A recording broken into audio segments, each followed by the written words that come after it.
আজকে আমার মনে ভারী আনন্দ হচ্ছিল, কারণ আজকের দিনের আইবুড়ো ভাতের অনুষ্ঠানটা অর্গানাইজ করেছিল আমার মাসি। আর মাসি একদম আমাদের সাথে থাকায় আমি চটপট বেশি ঝামেলা না করে একটা সিম্পল চুড়িদার আর একটু অল্প সেজেগুজে রাধাকৃষ্ণকে প্রণাম করে গটগট করে সিঁড়ি দিয়ে নেমে চলে গেলাম ওদের ঘরের দিকে।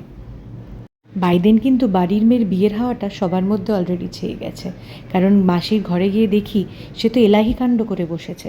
আমি যখন বললাম না ক্যামেরার দিকে তাকিয়ে একটু হাসো, তো বললো আগেই বলতে পারতিস একটা ভালো শাড়ি পরতাম। তা যাই হোক, বোনও হাতে হাতে মমকে একটু হেল্প করে দিল। এদিকে আমার তো ভারী আনন্দ হচ্ছিল, রিজনটা জিজ্ঞেস করবেন না, কারণ আনন্দটা বিয়ের জন্য হচ্ছিল না ভালো খাবার খাচ্ছে দেখে হচ্ছিল, আমি আজও ডিসাইফার করতে পারিনি।